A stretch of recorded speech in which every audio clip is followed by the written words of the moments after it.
Alors, refuser de croire que la guerre en RDC est économique, c'est quelque part s'éloigner de l'essentiel de la guerre. S'éloigner de l'essentiel de la guerre. Excuse-moi, je prends tellement 30 secondes. 30 secondes, Chiki. Kagame que vous voyez ici a été installé par le service spécial américain. Pour quel but? Pour un simple but. Que Kagame soutienne toutes les personnes qui ont les soucis insatiables d'exploiter le minerai congolais jusqu'à influencer le gouvernement de Kinshasa.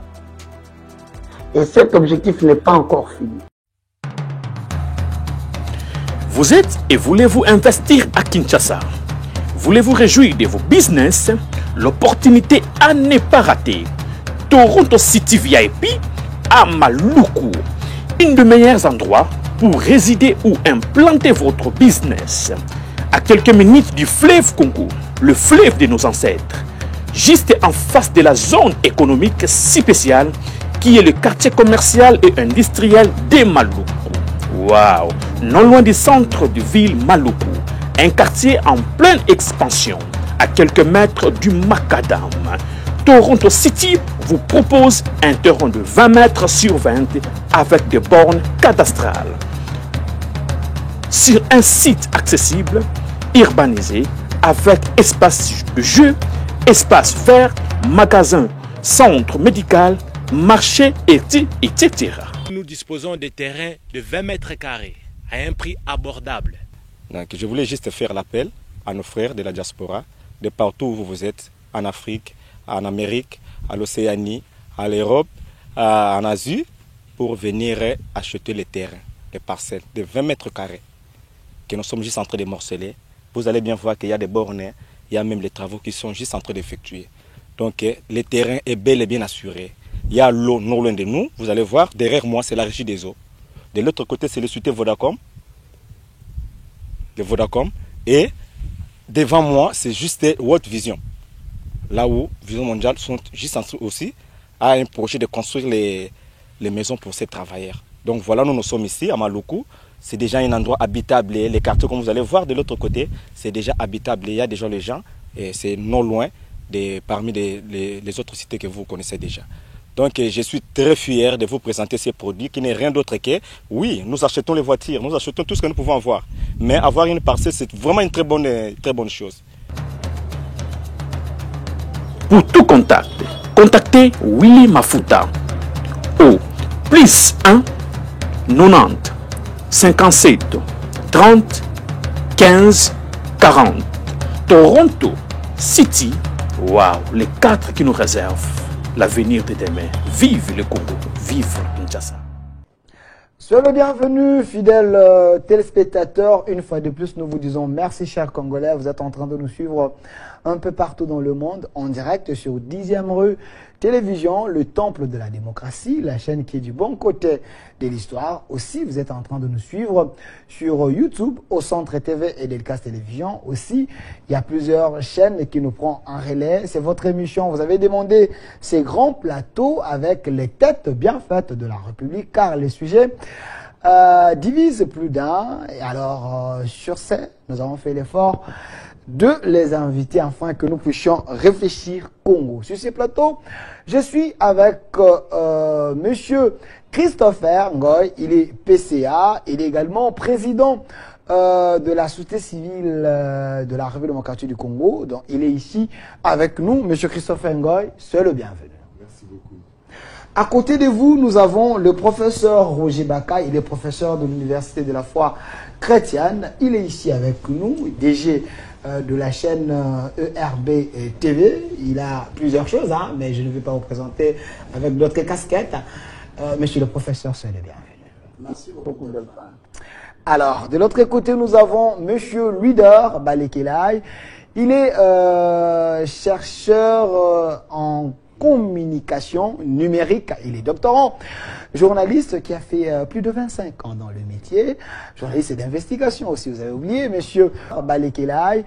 Il est chercheur en communication numérique. Il est doctorant, journaliste qui a fait plus de 25 ans dans le métier, journaliste d'investigation aussi, vous avez oublié, monsieur Ludo Balekelaï, c'est le bienvenu. Merci Delphin, merci de cet honneur que vous nous faites. Voilà, nous sommes là. Merci. À côté de vous, il y aura le professeur Jean-Félix Senga. Il est l'adjoint de Martin Fayoulou au sein de la MOCA. Il est dans l'opposition. Il va nous rejoindre pour ces débats républicains. Alors, les sujets d'aujourd'hui, c'est vrai, vous êtes sans ignorer, il y a la guerre à l'est de la République démocratique du Congo. Cette guerre a fait autant d'années. Alors, quelles seraient les bonnes solutions? L'approche économique? Est-ce l'approche diplomatique? Est-ce l'approche spirituelle ou le patriotisme? Face à toutes ces questions très questionnantes, au Congo, nous avons des hommes intelligents et sages. Je préfère ouvrir les débats avec le journaliste. Je préfère d'abord ouvrir les débats avec le journaliste, chercheur en communication numérique. Il est également doctorant. Alors, M. Ludo Balekelaï, parce que vous avez fait autant d'années comme journaliste, vous avez reçu les grands de notre pays. Une question directe. C'est quoi le mobile d'abord de la guerre de l'Est? Ça, c'est une question qu'il faut poser à Corneille Nangaa et à toute sa bande. Mais aussi à Paul Kagame. Mais n'empêche que nous disions quelque chose. C'est comme je le disais tout à l'heure dans mon avant-propos, Corneille Nangaa, Paul Kagame et leur bande seraient vraiment les mieux placés pour répondre à la question. Mais comme scientifique, je crois savoir que notre malheur en tant que Congolais, c'est que Dieu nous a donné la terre, nous a donné un sous-sol qui n'a pas donné aux Blancs, qui n'a pas donné aux jaunes, qui n'a pas donné à n'importe quel Noir non plus, mais qui l'a donné aux Noirs, situés au centre de l'Afrique. Alors, avec tout ce que nous avons comme richesse du sol et du sous-sol, cela nous a attiré la foudre du ciel depuis la conférence de Berlin. Vous vous rappelez, lorsqu'on a morcelé l'Afrique, lorsque les puissances internationales se sont partagées l'Afrique, ce n'était pas facile pour le Congo de s'en sortir. Et cela nous a suivis à travers des siècles et des siècles jusqu'à aujourd'hui, à telle enseigne qu'il y a des multinationales prédatrices, n'est-ce pas, qui ont toujours leur regard braqué sur le Congo pour voler, piller nos richesses du sol et du sous-sol, tuer, violenter nos enfants, multiplier les veuves et les orphelins sur le sol de nos ancêtres. Donc je pense que la cause de nos malheurs, ce sont nos richesses, mais est-ce que Dieu nous a donné des richesses pour que nous puissions être victimes d'une succession de guerres injustes? Je pense que non. Et là, il faudra bien entendu un questionnement qui va être transversal au regard de la question de départ que vous avez posé dans cette émission. Et nous pensons que, chemin faisant, nous y apporterons des éléments de réponse de manière systémique, parce que l'ensemble des domaines que vous avez évoqués, économiques, politiques, spirituels et patriotiques, se collent. Donc on appliquera une approche systémique pour expliquer, et bien entendu, la question. Merci, M. Ludo Balekelaï. Je pose directement la question au coordonnateur de la société civile de la République démocratique du Congo, le PCA, M. Christopher Ngoy. Est-ce ce que Ludo a dit? Il a totalement raison. La guerre de l'Est répond à ses mobiles. Oui, moi je crois qu'il a raison. Et je voudrais enchérir en disant que la guerre de l'Est nous est imposée. Nous est imposée par l'Occident à la recherche des matières premières pour son industrie. Malheureusement, ces matières se trouvent en RDC.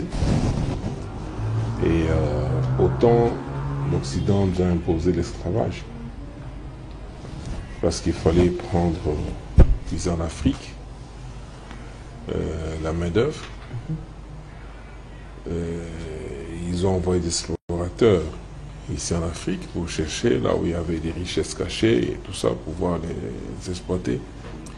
Et c'est cet esprit-là qui continue.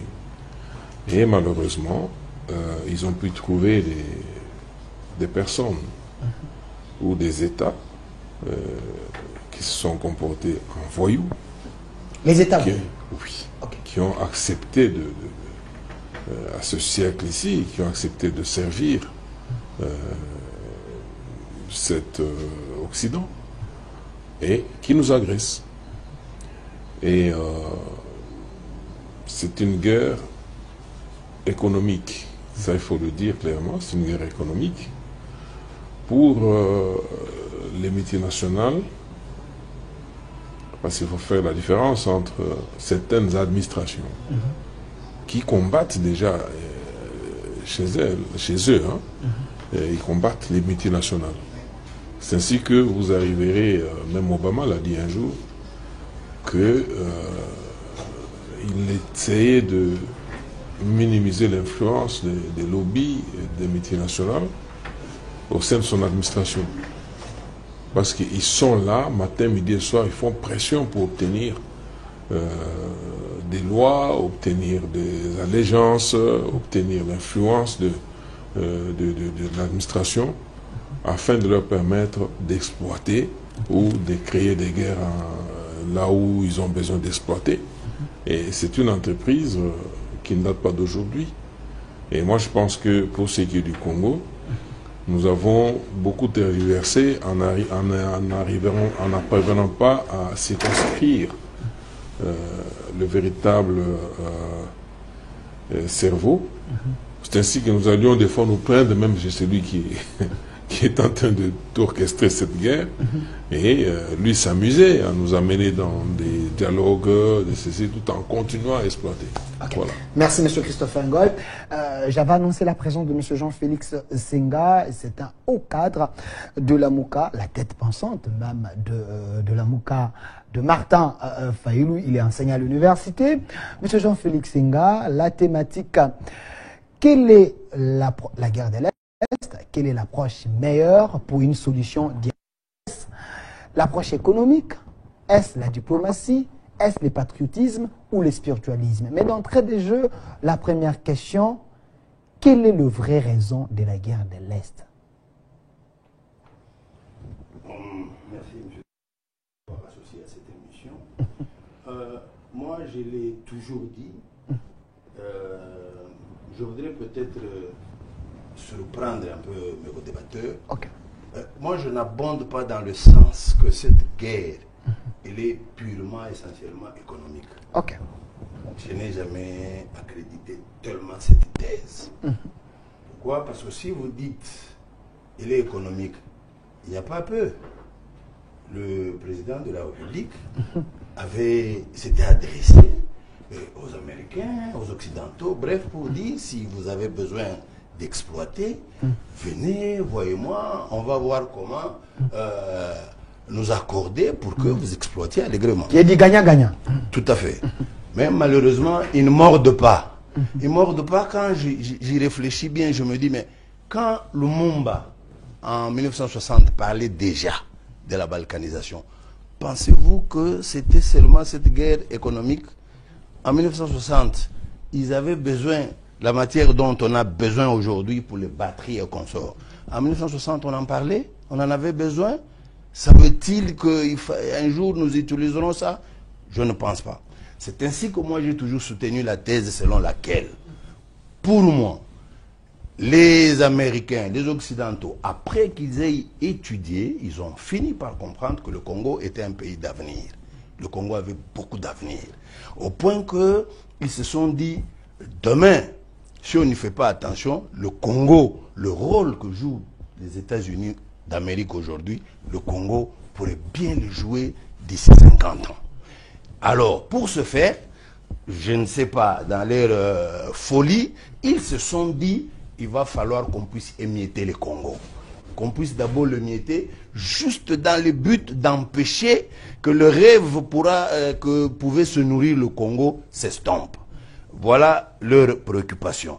Pour moi, c'est la raison qui fait que les Américains, vous verrez même les études en 1973 avec Singer, ils ont fait des études sur ça. C'est PAM aujourd'hui qui est en train de... Aujourd'hui, les porteurs même de cette idée de la balkanisation. Malheureusement, je venais d'entendre un peu Christopher en parler. Je crois qu'avec le temps, on pourra y revenir. Mais néanmoins, La raison, pour moi, ce serait une question de jalousie, de méchanceté, de vouloir étouffer le Congo dans l'œuf. Merci. Alors, professeur de l'Université de la foi chrétienne, Roger Bakalom, qui a écrit plusieurs livres, est-ce le Congo est victime de ses richesses? Est-ce les richesses du Congo, c'est le vrai problème de la guerre de l'Est? Parce que je me rappelle, à moins que je me trompe, soit le président Hollande ou Sarkozy était venu ici, il a dit les problèmes du Congo, c'est parce que vous ne partagez pas vos richesses avec le pays voisin. Bon, merci beaucoup. Je commence par saluer le co-débatteur. Je crois personnellement que toutes les réponses données ici sont valables. Mais seulement, je crois par rapport au timing de l'introduction, chacun prend une position pour développer après. L'humanité tout entière baigne sous des ordres. C'est là où j'ajouterai quelque chose pour professeur Jean-Félix Senga. Jean-Félix, c'est les novus ordo seclorum, que vous appelez facilement en français nouvel ordre mondial. Et le deuxième, c'est les ordo ab chaos, l'ordre par chaos. Ce sont les deux types de magie qui gouvernent le monde. Malheureusement, je vous informe que cette guerre n'a pas commencé en 1900. Des gens en 1800, deux pays ont connu des aventures pareilles, le Burkina Faso et le Mali. Donc, l'objectif du nouvel ordre mondial, c'est quoi? Hitler a dit ceci. On lui pose la question, comment voyez-vous l'avenir du monde? Hitler répond, il dit, attention, j'ai laissé l'URSS et la Chine dans le berceau. Ne tentez pas de le réveiller, sinon ils vont bouleverser le monde. Les hellénistes savent quels sont les pays qui ont des aspirations de puissance africaine, de puissance mondiale. Et en Afrique, ils ont ciblé beaucoup de pays. Il y a le Sénégal, il y a la Côte d'Ivoire, il y a les Gabon, et il y a même la République des Touadéra ici, centrafricaine. Je vous annonce, et je sais que vous le savez, que malheureusement, la République démocratique du Congo a été citée comme étant un pays aux aspirations de puissance africaine. Il faut bien le surveiller, ne le laissez pas tranquille. Donc, l'origine très grave de la guerre, c'est la géopolitique mondiale. Maintenant, quand nous comprenons que c'est la géopolitique mondiale, nous recherchons maintenant quel est le but de cette géopolitique mondiale. Je vous ai dit, c'est prendre le contrôle de toutes les ressources du monde pour parvenir à une domination mondiale. Saddam Hussein est parti pour cela. Kadhafi est parti pour cela.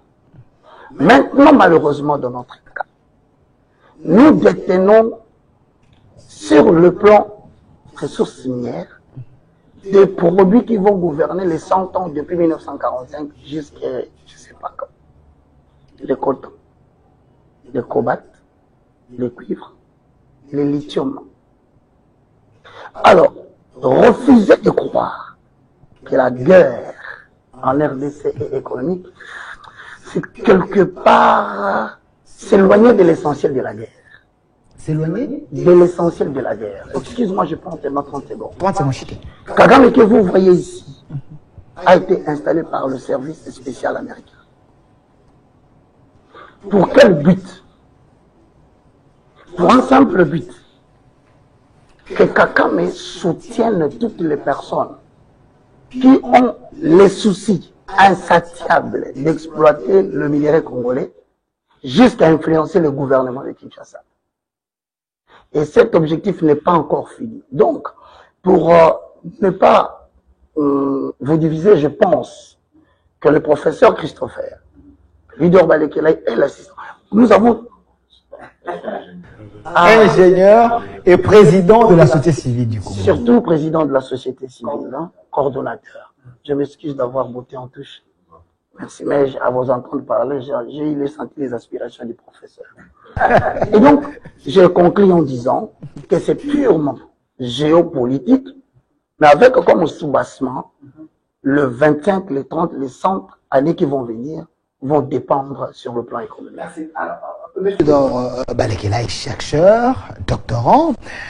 Est-ce cette question économique dont on parle ici, la RDC ne peut pas contourner cette question? Parce que nous avons tout. Le monde a besoin de ce que nous avons.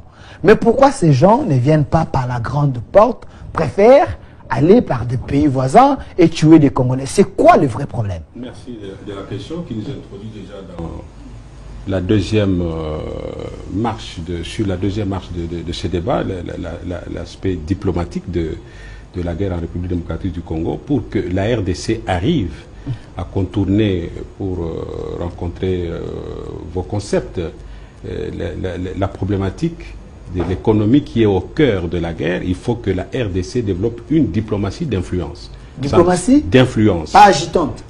Agissante, oui, mais c'est d'abord la RDC développe une diplomatie d'influence. Diplomatie d'influence. Pas agitante.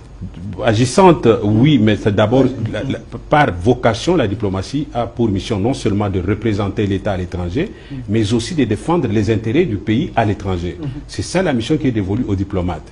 Maintenant, nous constatons que notre diplomatie, c'est même au cœur de ma thèse de doctorat, je parle de la diplomatie numérique, bien entendu, dans un contexte de la communication numérique qui est le thème majeur de mes recherches.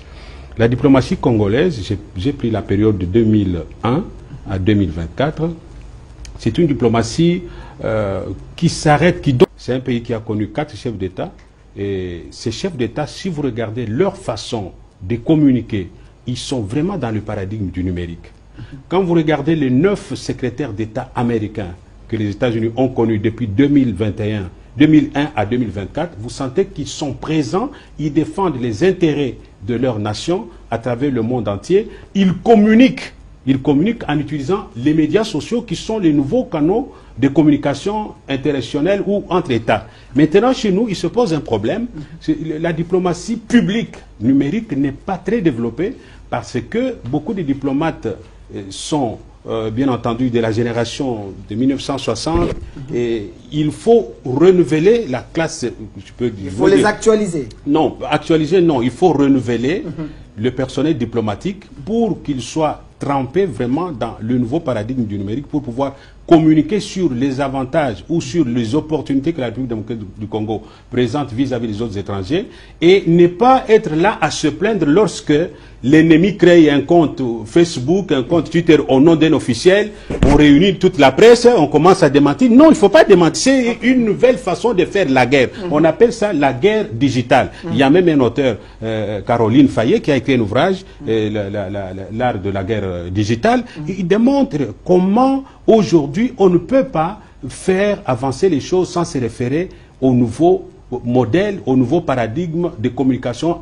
interinstitutionnelle ou au nouveau paradigme de communication entre États. Ça nous manque beaucoup. Quand vous regardez aujourd'hui les différents ministres des Affaires étrangères que nous avons connus, les 11 qui se sont succédés de 2001 jusqu'à ce jour, vous n'en trouverez pas 2 qui ont utilisé un compte Twitter, 2 qui ont utilisé les réseaux sociaux. On a eu Lutundoula, oui, nous avons mais Thérèse Kaikwamba. Oui, il faut faire l'herméneutique de contenu de leur publication pour vous rendre compte que par rapport aux objectifs qu'une diplomatie publique s'assigne, c'est en deçà de la moyenne. Merci. Et donc nous pensons qu'en développant la diplomatie publique numérique, la République démocratique du Congo va pouvoir défendre les intérêts, présenter la belle image du pays à l'étranger. Et ça, c'est le rôle des diplomates qui vont faire que les gens viennent de manière officielle pour des contrats soit en bilatéral ou soit des contrats publics, privés, et amener des capitaux pour pouvoir nous aider à nous développer. Merci. Sans attendre que les autres viennent piller nos richesses, nous imposent des guerres pour piller nos ressources. Merci, M. du sol et du sous-sol. M. Christopher Ngoy, président, coordonnateur de la société civile de la République démocratique du Congo. M. Luidor dit qu'il ne faut pas faire une diplomatie plaintive. Il faut agir à temps parce que vous voulez que les gens viennent pour entrer en contact avec nous afin que nous puissions faire l'échange de ce que nous avons. Mais si la diplomatie elle est faible, donc en réalité, ils peuvent nous contourner, aller là où il y a un leadership qui s'affirme, comme ça, ils peuvent se sentir à l'aise. Est-ce que c'est le cas du Congo? Bon, moi je voudrais aller encore un peu plus haut. Vous savez, le monde est régenté aujourd'hui par la culture. ce sont des nations qui ont développé une très grande culture. Le pasteur l'a dit ici, le professeur, il a dit il y a un groupe de personnes qui cherchent à régenter le monde. Eux estiment qu'ils ont atteint le summum de la culture. Et au-delà de la culture, il y a ce que j'appelle, ils imposent leur civilisation. La civilisation, c'est la façon de vivre, mais sous-tendue par la technologie. Par la technologie, qui crée la facilité aux applications de la vie. C'est ainsi qu'aujourd'hui, quelqu'un qui a un téléphone cellulaire, bon, tout le monde l'envie. S'il arrive dans un village, tout le monde l'envie. Mais le téléphone cellulaire, là, c'est quoi? C'est un produit qui a la technologie dedans, qui remplit une fonction essentielle, celle de communiquer sans fil à de très longues distances, qui facilite beaucoup de choses. Et cette civilisation, lorsqu'elle s'impose, ça devient une enculturation. Donc, on est tout celui qui sait que non, écoutez, la meilleure façon de vivre, c'est de vivre comme des Occidentaux. Et les Occidentaux, maintenant, pour imposer leur culture, ils ont besoin d'asseoir leur technologie. Même le numérique s'inscrit dans ça. Alors, lorsque nous sommes un grand pays, c'est-à-dire nous devons d'abord asseoir une grande culture.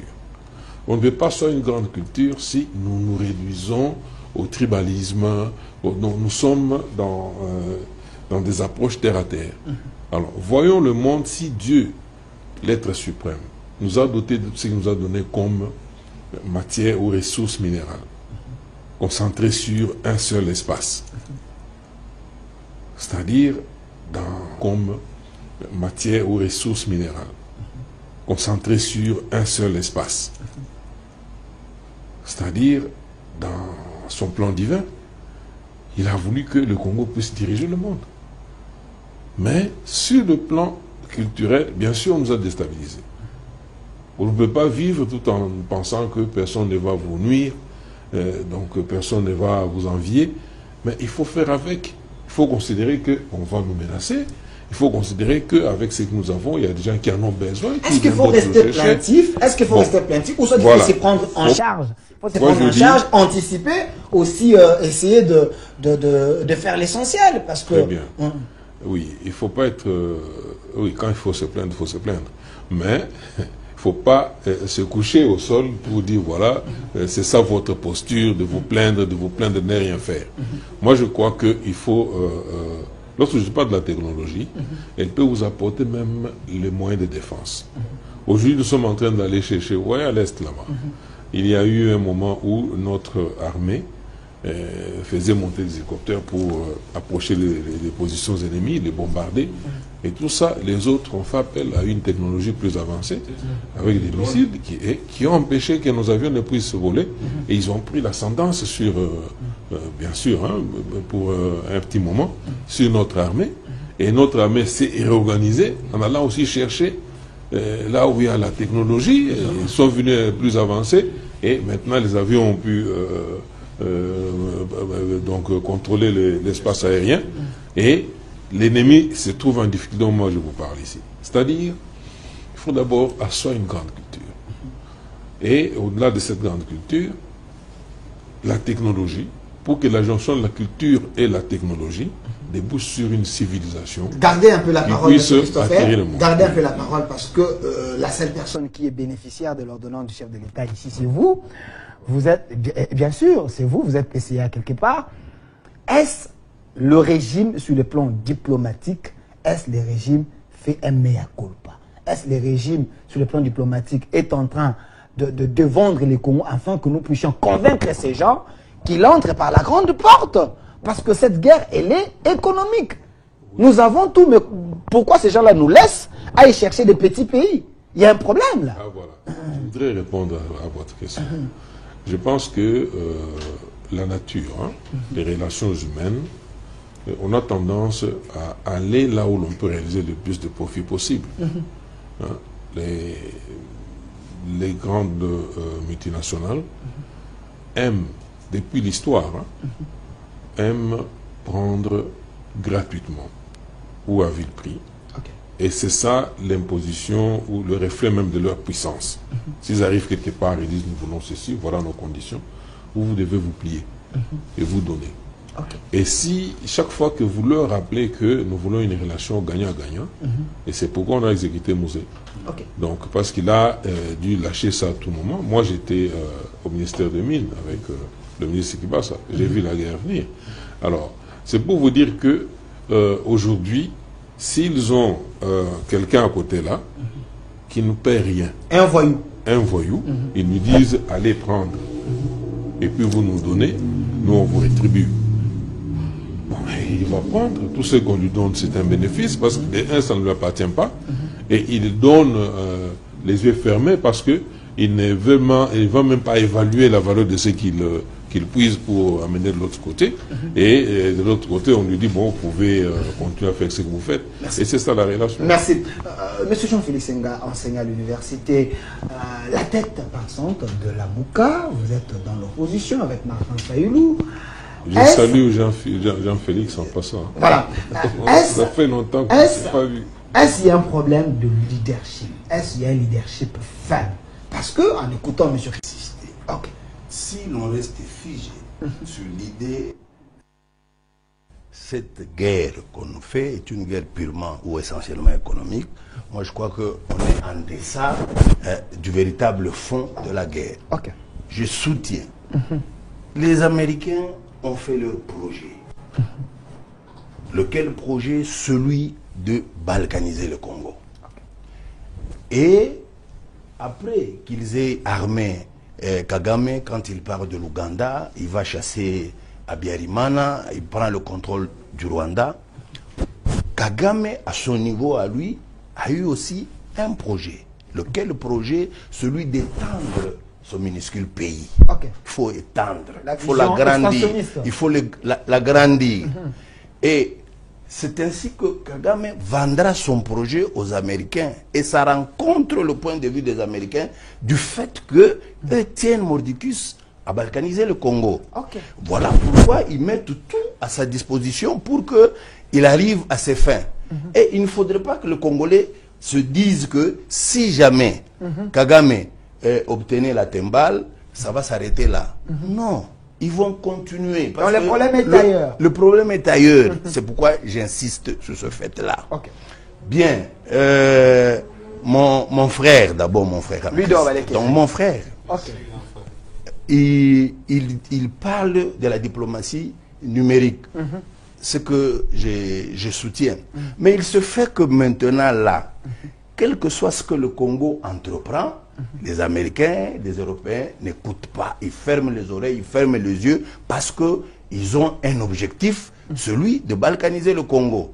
Alors, c'est à nous, Congolais, de rentrer en nous-mêmes, de nous dire, que ce soit politiciens de tous bords, il va falloir quelque part, nous nous mettions ensemble sur le plan des idées, de la position, comment défendre le Congo.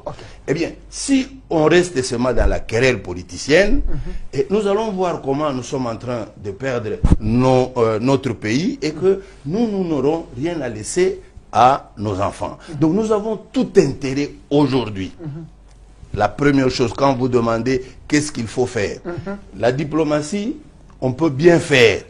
Nous pouvons être présents sur le terrain digital, numérique, nous pouvons être présents. Mais regardez, ce sont les experts des Nations Unies qui ont fait le rapport mapping. Mais c'est encore eux qui l'enferment dans les tiroirs aux Nations Unies. Ils ne veulent pas y jeter un coup d'œil. C'est eux. La guerre de l'Ukraine, aujourd'hui, on dit qu'il y a eu au moins 500 000 morts depuis que la guerre a commencé. Mais au Congo, on parle de plus de 10 millions de morts. 10 millions. On on bouche les oreilles. C'est pour vous dire, c'est qu'ils savent tout ce qui se passe. Ils ont tous les rapports. Mais malheureusement, ils ont leur objectif. C'est à nous, en tant que peuple, de nous élever en tant que peuple pour nous prendre en charge afin de faire face à ces situations. Alors, professeur Roger Baka, vous allez répondre à la question de la diplomatie, mais une autre question, est-ce qu'il y a un problème de l'inconscience collective des politiciens congolais ou des Congolais en général? Parce que nous avons l'impression, j'ai l'impression ici, on ne comprend pas les enjeux du monde, nous ne comprenons pas les Congos que Dieu nous a donnés, c'est comme si nous négligeons ces pays. Bon, merci beaucoup. J'ai retenu une chose importante, celui d'or, c'est que l'angle numérique, définitivement, est en train de prendre des proportions inconsidérables. Nous devons nous investir dans ce domaine en termes de diplomatie, ce qui est très important. Le professeur, je suis toujours tenté de dire professeur, mais le président le professeur Christopher de la société civile, a évoqué aussi un angle important, mais il faut comprendre aussi une chose quand le professeur, monsieur le président de la société parle, il revêt quand même le PCA. J'aimerais bien réfléchir à sa place en profondeur pour le protéger de ses fonctions. Ok. Je crois que le professeur a dit quelque chose de très important. Jean-Félix. Vous savez, les Américains n'ont pas d'amis. Les Américains n'ont que des intérêts. Un homme intelligent a dit, lorsque votre chien n'est pas chez vous, le chien du voisin viendra y chercher la nourriture. Donc, je crois que monsieur Christopher a failli dire quelque chose. Il a dit, Mouzé est parti pour ça. Pour moi, ça dit, il a dit beaucoup de choses tout en ne disant rien. Parce qu'il a quand même une casquette politique.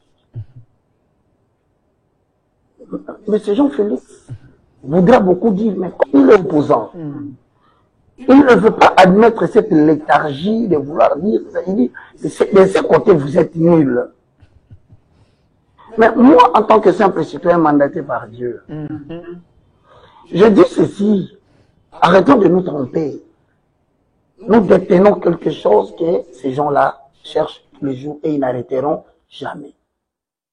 Malheureusement, je vous annonce une anecdote très compliquée.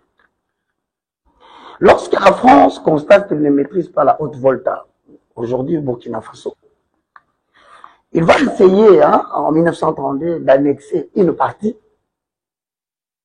en Côte d'Ivoire, une autre partie au Mali, et voilà. Mais regardez, la partie qu'il annexe en Côte d'Ivoire, c'est la partie qui est exploitée de manière agricole. Le café, le cacao. Ça ne fait pas un problème. Maintenant, il prend une autre partie où se trouve le manganèse, le pétrole, l'or noir, le tungstène. Il a fait beaucoup de choses. Il annexe au Mali. Voilà qu'est-ce qui se passe maintenant. Cette zone-là, de plus ou moins 5000 km², qui regorge à peu près 3 villages ou 4, devient une zone incontrôlée. Ça veut dire, en d'autres termes, ils veulent exploiter le minerai qui sont là. Mais la meilleure façon, c'est de rendre cette partie du territoire ingouvernable ou invivable. Alors, ce qu'un Diop a dit, les 3 étapes pour l'élimination d'un peuple consistent sur le plan 1. Première étape, intellectuelle. Deuxième étape, morale. Troisième étape, individuelle, physique. Je dis intellectuelle pourquoi? Il faut arriver à convaincre les citoyens d'une nation qui n'ont rien fait de bon dans leur pays. Il faudra les gouverner, il faudra être leur maître. Je suis désolé, je réponds à ta question. Il y a une inconscience au niveau des autorités politiques. Ils sont devenus des élèves des Occidentaux. Ils sont redevenus. Parce qu'un vent voulait souffler pour affranchir les États africains de la domination étrangère. Mais malheureusement, il y a quelques pays qui ont négocié leur position au pouvoir et ont signé des accords en cachette. Ça devient un problème lorsque vous êtes maintenant assis pour vous affranchir des accords. Parce qu'ils aiment bien, pour sauver, comme le président venait de le dire, pour vous épargner et vous garder, vous devez être en régime de prédation. Pardonnez-moi de dire ce que c'est la vérité. Le régime de prédation consiste en quoi? Ils disent à Kagame, Ne croyez pas que Kagame est en paix. Kagame aussi est en train d'être lâché par des Occidentaux. Une guerre pour exploiter le matière première qui fait un record de 500 000 femmes violées. Ça pèse sur les Américains. Charles Nana a dit qui payera la lourde responsabilité d'accepter les 4 à 10 millions de morts en République démocratique du Congo. La France se retire. Et donc Kagame est en train d'être rejeté progressivement, mais en diplomatie, comme l'a dit Ludo Balekela, vous devez défendre les intérêts du pays à l'extérieur. Je t'informe que le Mali a tenté une fois, en 1974, d'attaquer le Burkina Faso. Ils ont répondu militairement, quels que soient les arrangements diplomatiques qu'ils avaient sur le champ. L'affaire s'est arrêtée. Ils ont réessayé après. C'est ce que je crains. Je voudrais terminer par ça, de répondre à une autre préoccupation. C'est que, ensemble du côté Mali, du côté Burkina Faso, ils se décident d'amener l'affaire à la Cour internationale de justice. Mais malheureusement, pendant que l'affaire, comme le cas malheureusement de la République démocratique du Congo, des situations similaires que je crains, où ça peut nous amener, l'affaire traîne dans la Cour internationale de justice. À ce moment, le danger est que non, il n'a pas franchi 30 ans. Tu sais ce qui se passe? On crée des manœuvres au niveau de la Cour internationale. On élimine Blaise Compaoré par son frère, Thomas Sankara. Ceux qui vont vendre ces régimes ne sont pas loin. Ce sont les mêmes opposants qui vont à l'Amérique. Vous dites? Les mêmes opposants. Je vous le dis en vérité. La semaine prochaine, je serai aux États-Unis. Je me renseigne sérieusement pour la RDC. Quand vous entendez un politicien mettre le pied à un opposant aux États-Unis d'Amérique, faites très attention. On a informé Thomas Sankara que ton frère Blaise Compaoré va t'éliminer. Il est plus facile de combattre celui qui est à l'extérieur que celui qui est ton peuple. À la fin, il a été éliminé. Et tu sais quelle était la décision diplomatique parce qu'on en parle. La Cour internationale de justice, cher professeur Félix, je n'ai pas parlé de votre opposition, j'ai parlé d'une autre opposition. Alors je termine en disant, la Cour internationale de justice va séparer ces 5000 km² en deux parties. Ce que je crains, avec la guerre à l'Est, que nous finissions par dire un jour, cette partie du territoire est devenue incontrôlable. Zone tampon, nous allons séparer en deux. Malheureusement, je vois cela s'appliquer déjà sur le terrain. Alors, ce n'est pas ça notre souci, parce que nous avons une armée quand même qui est aguerrie pour ça. Alors, mais pas de problème, payez les arriérés alors, évolue. Okay. Non, je voulais renchérir en ce qui concerne les avantages de la diplomatie numérique, parce que, comme je l'ai dit, nous sommes dans un monde globalisé, comme McLuhan le disait en 1960. Aujourd'hui, les enjeux de 1960 ne sont plus les mêmes. Les méthodes de travail ne sont plus les mêmes. La gouvernance politique et économique n'est plus la même qu'il y a 30-40 ans. Et donc, pour un pays comme le Congo, avec 2 340 quelques kilomètres carrés, avec une population qui avoisine plus ou moins 140 millions d'habitants, nous n'avons que 61 ambassades. Pour le monde entier, à travers le monde, 61 ambassades, 25 consulats, 4 représentations, c'est rien. C'est minime. C'est minime par rapport aux enjeux. Parce qu'aujourd'hui, c'est le Rwanda qui nous fait des problèmes. On ne sait pas demain si ça sera tel pays ou tel objet. Je ne peux pas citer pour ne pas commettre des erreurs de communication. Donc, il y a nécessité, dans l'approche actuelle de la gouvernance, si on s'implique dans le paradigme du numérique, de créer des ambassades virtuelles. Ça veut dire que vous n'avez pas de représentation diplomatique au Rwanda, mais vous avez une ambassade virtuelle qui fonctionne à partir de Kinshasa. C'est possible? Oui, c'est possible. C'est parce qu'on ne veut pas nous approcher. On croit que pour avoir été journaliste proche de l'ancien régime, nous sommes devenus des politiciens, qu'on n'a pas besoin de notre expertise. Nous pouvons créer une ambassade virtuelle au Rwanda si on n'en a pas, parce que la volonté de tous les Congolais, c'était de rompre les relations diplomatiques avec Kigali, mais il y a possibilité, quand on les rompt de manière traditionnelle, de manière, n'est-ce pas, traditionnelle, il y a une façon nouvelle de fonctionner. Aujourd'hui, les États-Unis ont des ambassades virtuelles dans des pays où ils n'ont pas vraiment de relations diplomatiques normales. Mais ça nous manque. C'est juste, je ne peux pas dévoiler la stratégie, ça peut fonctionner à partir de Kinshasa, mais l'avantage c'est que dans le cadre de la diplomatie publique numérique, les Congolais qui vivent au Rwanda, qui n'ont pas la possibilité de s'exprimer de manière ouverte sur ce qui se passe là-bas, peuvent s'exprimer sur cette ambassade virtuelle, et le pouvoir de Kinshasa peut exploiter les points de vue des autres et peut même avoir des renseignements à partir de nos compatriotes qui sont de l'autre côté. Autant pour d'autres pays qui combattent notre pays, qui nous combattent, et ainsi de suite. On peut le faire.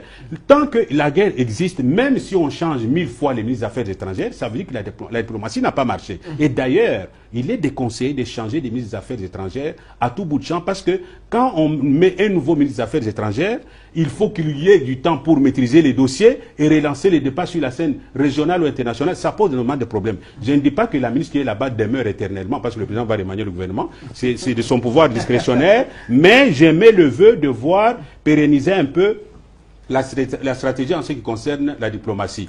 Autre chose que je voulais dire, j'ai évoqué tout à l'heure en passant, je n'ai pas eu le temps de développer, le fait que il y a beaucoup de points de presse pour y apporter notre contribution. Qu'est-ce qui peut nous empêcher aujourd'hui de faire ce que le Rwanda fait? Vous savez que le Rwanda aujourd'hui paye des millions aux propriétaires de Twitter, envenimer la situation, exposer au mépris des Congolais, le pouvoir en place à Kinshasa, tout simplement parce que il n'y a pas une stratégie correspondante. Il y a une communication beaucoup adaptée, oui. On mène la guerre sur le plan militaire traditionnel, mais on mène aussi la guerre médiatique. Nous pouvons aussi faire ce que les autres font là-bas. Et faire je m'excuse de le dire, j'ai présenté un plan de communication numérique pour notre armée.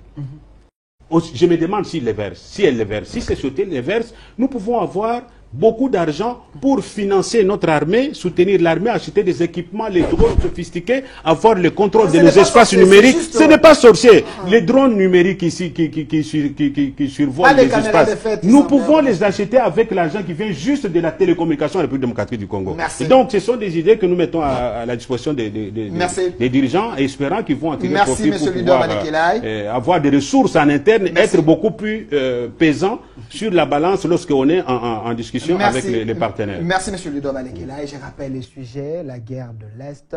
Quelle est l'approche durable pour que nous puissions avoir une paix vraiment meilleure? Alors, on a parlé de la diplomatie, on a parlé de nos richesses, mais il reste des questions. Il y a la question de la spiritualité et le patriotisme.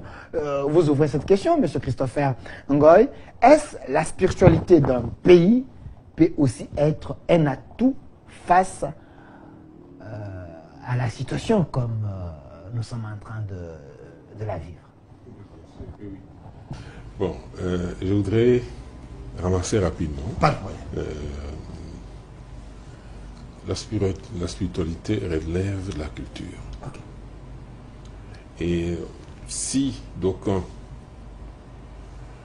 s'appliquent à faire comprendre, à faire croire au reste du monde que leur spiritualité est la plus valable, et les autres y adhèrent, eh bien, ils les contrôlent. Okay. Aujourd'hui, il y a plein de Congolais qui sont dans des loges. Ces loges-là, elles sont que des instruments de la domination. Les instruments? Les instruments de la domination, d'enculturation. Lorsque on contrôle maintenant votre spiritualité, vous savez, il y a des principes là-bas où l'on vous dit, voilà, tant vous êtes frère, vous ne pouvez pas vous trahir. C'est-à-dire, vous obéissez maintenant à un nouvel ordre. Où l'on vous dit, voilà, tant vous êtes frère, vous ne pouvez pas vous trahir. C'est-à-dire, vous obéissez maintenant à un nouvel ordre. Même celui qui tue les Congolais là-bas, mais tant que vous êtes dans une même loge, où vous voyez là-bas, vous êtes frère.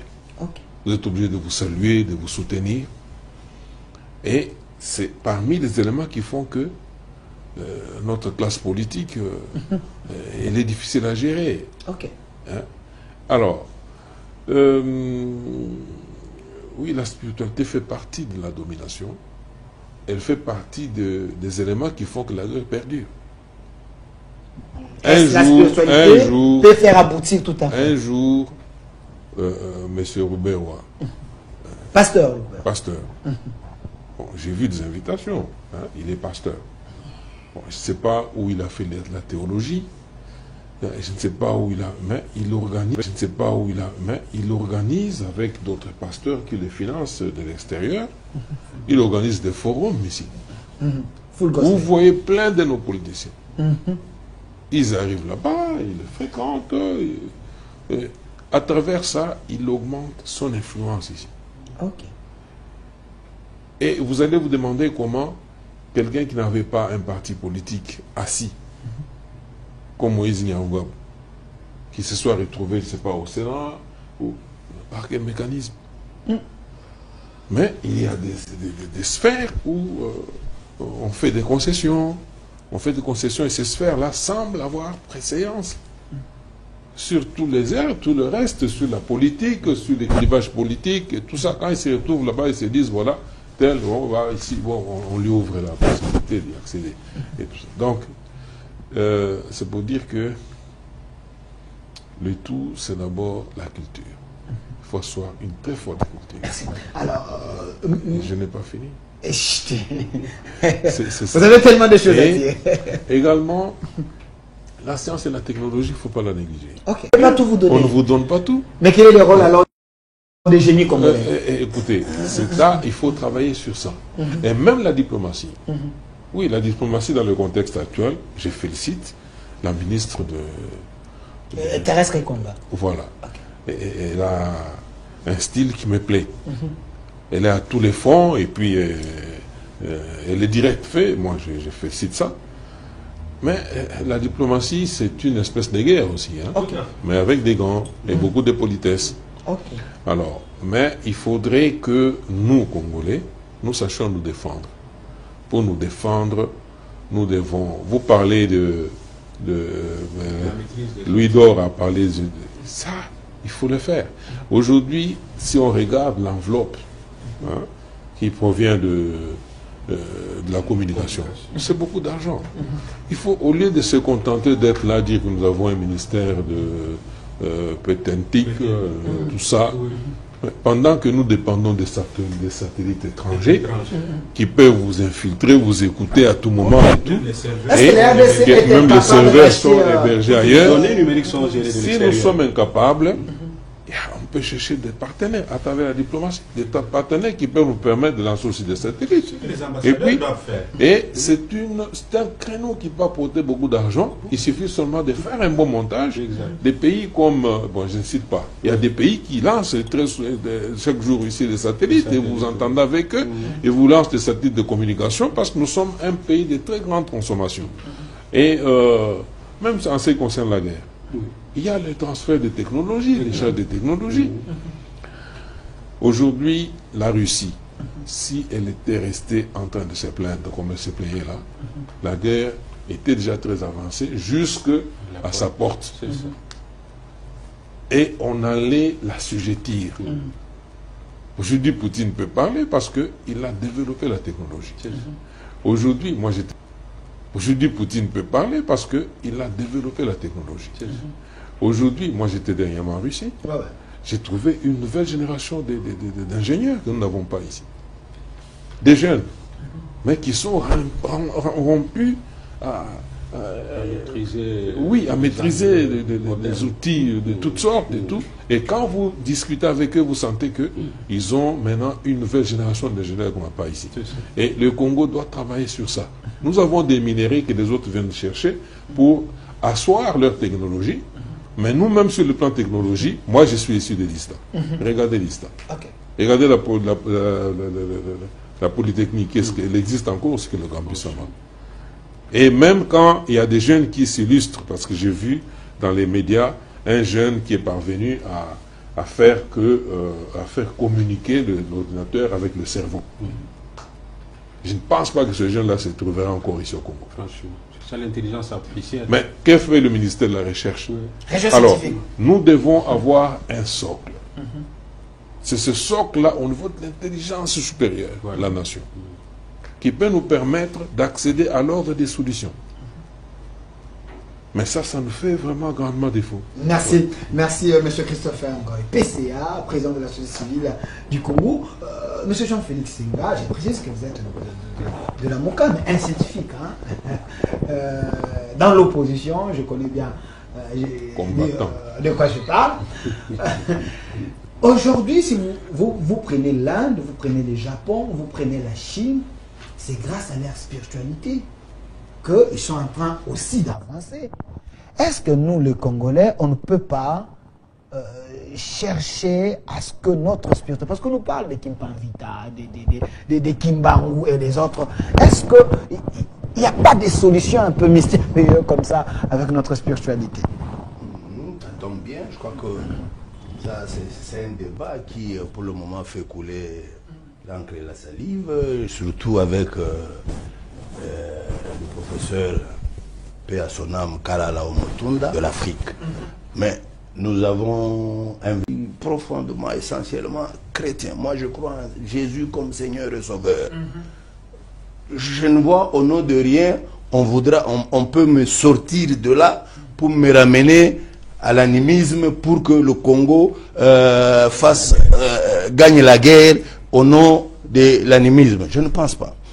Hier, il y a eu encore beaucoup de théories de la part de nos pasteurs. On nous a fait croire que nous, les Congolais, si nous avons des problèmes aujourd'hui, c'est parce que Mobutu en son temps avait des problèmes aujourd'hui, c'est parce que Mobutu en son temps avait chassé l'Israël, avait préféré l'Égypte que l'Israël, entre un frère et un ami. C'est ce qui nous a apporté malheur. Les gens ont prétendu dire ça. Pourtant, quand vous regardez, c'est que chasser, préférer l'Égypte à l'Israël, et ce que l'Allemagne a fait, tuer plus de 6 millions de Juifs, le malheur ne les poursuit pas, mais le malheur poursuit seulement le Congolais. En temps, moi je me demande, est-ce que cette façon de voir était vraie? Je ne pense pas que cela soit vrai. Et puis, moi en tant que chrétien, si je peux parler du spiritualisme ou de la spiritualité, là je me dis ceci. Quand vous prenez l'histoire d'Israël, l'Israël, c'est un pays qui se crée selon le projet que Dieu s'est fait. Dieu avait un projet. L'Israël marche avec le projet. Et quand vous suivez multiples prophéties au sujet du Congo, vous comprendrez que Dieu a un projet avec ce pays. Donc, au temps fixé par Dieu, peu importe toutes les gymnastiques, tout ce que les Américains, les Français font, peu importe ce qu'ils font, au temps fixé par Dieu, le projet que Dieu nourrit pour ce pays finira par prendre corps et se matérialiser. Ça, du moins sur le plan spirituel, c'est ma conviction. Vous avez une foi très ferme. Oui, c'est ma conviction. 30 secondes. Néanmoins, j'insiste, dans ce pays, on a encore à la gestion rudimentaire. Nous n'avons pas encore pris les choses à juste titre, à juste mesure. Nous sommes en deçà de ce que nous devrions faire comme peuple habitant un pays comme le Congo. Un pays convoité de partout, un pays qui regorge de richesses immenses, mais il y a encore un désordre caractéristique au point où nous sommes en deçà de ce que nous devrions faire comme peuple habitant un pays comme le Congo. Un pays convoité de partout, immense, mais il y a encore un désordre caractéristique au point que le politique ne sort pas. Parce qu'aujourd'hui, il est difficile. Quelqu'un peut vous développer toute une théorie parce que scientifique, on dit, voilà un intellectuel de renom. Mais il suffit que le pouvoir l'approche, lui demande de contredire ce qu'il a soutenu, et il contredit. C'est vraiment un véritable... Donc il y a un problème de capital humain. Merci. Alors, parce qu'on me fait pression qu'on a à la fin, je ne sais pas si... Donc, l'homme congolais n'est pas à la hauteur. C'est vraiment un véritable... Donc il y a un problème de capital humain. Merci. Alors, parce qu'on me fait pression qu'on a à la fin, je ne sais pas si le réalisateur est contre Roger Baka. Alors, professeur Roger Baka, professeur de l'Université de la foi chrétienne, est-ce la constellation des étoiles peut faire en sorte que nous puissions mettre les énergies ensemble est terminée, c'est cette guerre de l'Est, parce que je me rappelle de mon intime qui disait avec l'Enzo, il peut même chasser les rebelles. Essentiel avec vos ancêtres, mon Dieu. Comment Abraham, il est mort, mais les enfants d'Israël gardent les relations avec lui. Dieu d'Abraham. Devant la guerre, il y a même des pays tels que le Soudan qui refusent d'attaquer Israël pour un membre. Mais je suis désolé. Il faut reconnaître la valeur intrinsèque de chacun. Les appeler. Parce que le monde va traverser une zone de turbulence grave. Il y a bouleversement de l'ordre mondial. Nous quittons le régime des gendarmes, nous entrons dans le régime des plus fort spirituel, il t'attaque. La Russie a attaqué l'Ukraine, plus fort spirituel. Maintenant, ce que je demande ici, c'est que je dis aux autorités politiques qui le suivent, il faut bien m'écouter sur ce point. Premièrement, si on ne met pas un contrôle sérieux dans les églises dites de réveil, vous allez fabriquer demain une nation faible. Parce que tout le message tel qu'enseigné aujourd'hui par les églises de réponse repose sur le capitalisme évangélique. Bon, l'argent, ça ne fait pas prospérer un peuple. Deuxièmement, au-delà de la communion, nous avons l'intuition. C'est ce dont vous parlez. Frère, je peux vous rassurer, aux États-Unis d'Amérique, il y a des écoles, les School and Bones. On est en train d'inscrire des étudiants payants dans ces sectes-là. On les amène par exemple à l'université de Yale, où ils vont suivre une formation approfondie sur l'idéologie spirituelle des États-Unis d'Amérique. Vous verrez des gens comme de Kennedy, des gens comme de Clinton, ils sortent de ces écoles. Parce qu'ils comprennent la spiritualité de leur nation. Mais la RDC a complètement perdu sa spiritualité. Il est entré dans l'emprisonnement des spiritualismes. Ça veut dire quoi? À défaut de contrôler, pourquoi s'asseoir après le pouvoir à Brazza au détriment de l'autre quand ils sont partis en France? Les critères étaient les critères spirituels qui est supérieur. Nous avons des gens qui ont une spiritualité très approfondie dans ces pays, qui peuvent vous faire des inventions, vous ne croyez pas. Mais le problème est simple.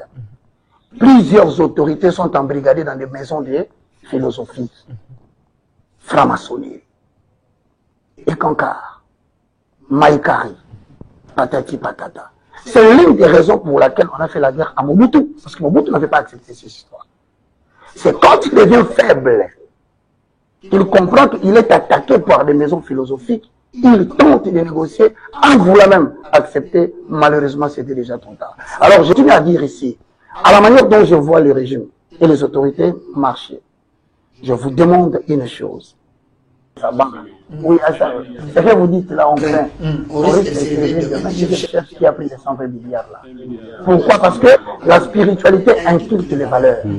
La corruption est un combat. Toutes les spiritualités ne sont pas d'accord avec la corruption. La cupidité des chefs commence à impliquer la cupidité du peuple. Si vous voyez le peuple congolais commence à devenir très voleur, il est en train d'imiter ses autorités. Merci. Merci, Monsieur Roger Baka. Je vous donne 1 minute, 30 secondes, termine l'émission, c'est le mot de la fin. On conclut par rapport à la spiritualité. Oui, je crois en tant que chrétien que Dieu existe, qu'il est capable de tout, mais le même Dieu nous a donné l'intelligence pour pouvoir nous défendre. La preuve, c'est que Israël, qui est la nation qui a vu le Christ naître, est en train de faire la guerre. Parce qu'Israël s'est préparé à former une armée qui lui permet aujourd'hui de se défendre. Donc nous devons quitter le terrain de Jérémie d'Éternel, de nous plaindre, on nous a attaqué. Non, nous sommes sur le point, nous sommes arrivés au point où le peuple doit s'élever derrière ses dirigeants pour défendre la patrie, quel que soit le prix. Il faut absolument former une armée forte, recruter des jeunes qui veulent faire l'armée. Même dans les églises, il y a beaucoup de chômeurs. On peut les sensibiliser sans les forcer, les recruter dans l'armée pour défendre la patrie. Les services de renseignement doivent être une idéologie. Depuis l'enfance, les enfants doivent être initiés à détecter l'ennemi et à donner l'information, la bonne information, et au moment qu'il faut. Merci. Là, vous avez parlé du patriotisme. Dans l'église catholique du Congo. Ça, je dois le dire clairement. Parce qu'il y a certaines positions catholiques du Congo. Ça, je dois le dire clairement. Parce qu'il y a certaines positions, lorsqu'on les écoute, rien à voir avec Jésus-Christ Nazareth. C'est le profit personnel. Vous trouvez que quelqu'un parle pour lui. Exact. Et ils se servent maintenant de cette plateforme-là, qui est l'Église, pour assouvir certains besoins et faire passer certains messages. Et pourquoi pas même travailler pour ceux qui nous agressent. Dans les gens dont parlent les politiciens sous-taille. Voilà. Travailler pour ceux qui nous agressent. Dans les gens dont parlent les politiciens sous-taille. Voilà. Moi, je pense que sur le plan spirituel,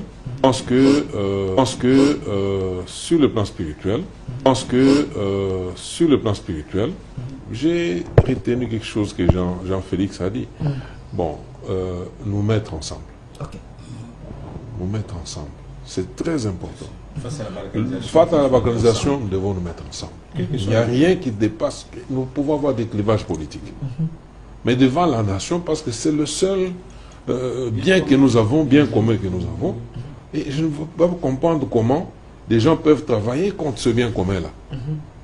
Et c'est pourquoi, à défaut de nous mettre ensemble, il faut répertorier les forces, les intelligences qui sont en dehors d'eux-mêmes ou d'elles-mêmes, qui voient l'intérêt supérieur de la nation, qu'elles puissent coaliser. C'est alors que nous sortirons de là où nous sommes. C'est alors que même sur le plan spirituel, on ne saura pas nous inféoder. Merci. Monsieur Jean-Félix Senga, vous terminez l'émission, vous étiez les derniers arrivés. Nous mettre ensemble, ça prouve que vous, le Mouka, vous êtes également de vrais patriotes. Et comment y arriver afin que nous puissions faire en sorte que cette guerre puisse retourner là où elle avait commencé. Est-ce possible?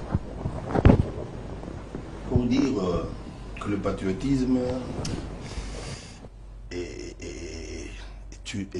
une valeur pratiquement essentielle à la vie d'une nation. Je donne un exemple banal. Quelqu'un me raconte qu'il était au pays de Touareg, Touagira, Centrafrique. Il était là, il a acheté un perroquet. Il voulait rentrer au Congo, traverser, aller à l'Équateur. Et le perroquet ne passe pas. Il ne traverse pas, le perroquet doit rester. Il prend un billet de $100, il donne, c'était une dame. Il donne à la dame, non, laisse-moi passer, je vais avec le perroquet.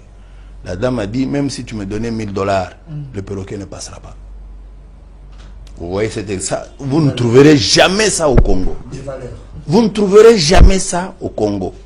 C'est ça le grand problème. Donc il nous faut des hommes qui se lèvent en esprit, qui soient capables de comprendre que quand on œuvre pour ce pays, non seulement on est serviteur, on ne doit jamais penser à son intérêt personnel, mais à l'intérêt de la communauté. Tant qu'on ne saura pas faire ce dépassement d'esprit, transcender cette ascendance, tant qu'on ne saura pas la faire, eh bien, nous allons continuer à tourner, à nous entre-accuser. Pourtant, nous sommes capables aujourd'hui, si nous nous décidons de créer une cohésion nationale, nous ferons face et au Rwanda et aux Américains et nous sortirons de cette guerre. Merci. Une bonne conclusion, professeur Jean-Félix Senga, la tête bien faite de la Mouka, très proche de Martin Fayulu. Merci à vous d'avoir répondu à notre invitation également. Merci au professeur Roger Baka, professeur de l'Université de la foi chrétienne, auteur de plusieurs livres. Merci à vous également. Merci au PCA, des seuls bénéficiaires de l'ordonnance du chef de l'État sur ce plateau. Il était ici avec nous. Il est également président. Il est sur le ministère du numérique. Là. Il est également coordonnateur de la société civile de la démocratie du Congo. Merci à vous et merci également à monsieur Ludor Balekelai, notre expert sur ces plateaux en communication numérique aussi. Doctorant, merci à vous. Et l'émission est déjà sur notre chaîne YouTube au Centre TV d'Elcas Télévision. En RDC, nous avons des têtes bien faites. Vous avez compris l'auteur de ce débat. Donc, on peut se mettre ensemble, comme le professeur Jean-Félix l'a dit, les opposants et les gens du régime pour sauver le Congo. Au revoir. Merci Banakin, Bana monde entier.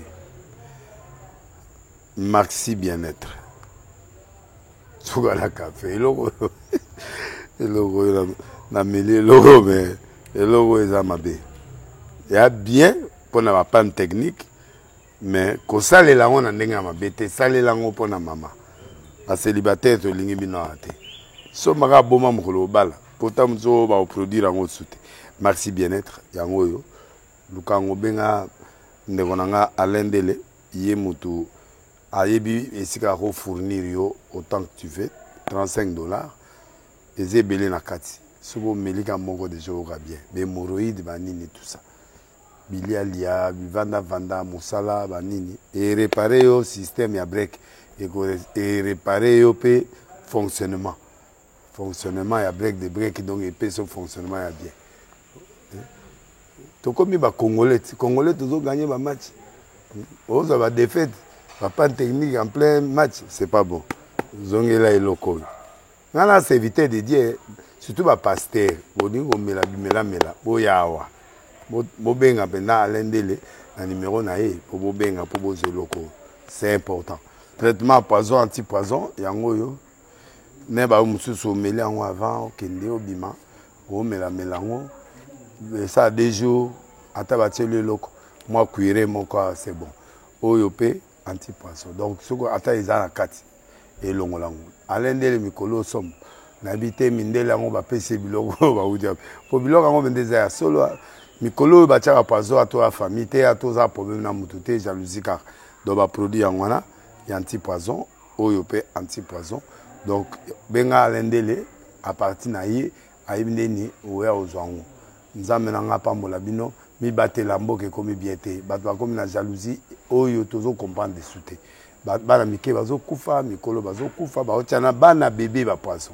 Donc toujours zala nanti na ndengana nga na ndako c'est bon. Que Dieu vous bénisse. Troubles du système immunitaire, chute de tension, maux de tête, fatigue, perte de poids, frigidité et diarrhée. Dites adieu aux inconforts et retrouvez une nouvelle jeunesse avec une tasse de Maxi Bien-être au quotidien. Une solution bio composée de plantes traditionnelles, 100% naturelle et reconnue pour sa vertu. Une formule adaptée pour hommes et femmes. Depuis plus de 10 ans, le Maxi Bien-être Café renforce le système immunitaire, restaure la fatigue physique, améliore le sommeil, aide à stabiliser la tension et la glycémie, nettoie les reins, soulage l'hémorroïde et la constipation. Chez les hommes, le Maxi Bien-être restaure le dysfonctionnement sexuel, l'impuissance et l'éjaculation précoce. Maxi Bien-être est disponible partout dans le monde. Passez vos commandes sur www.maxibienêtre.com.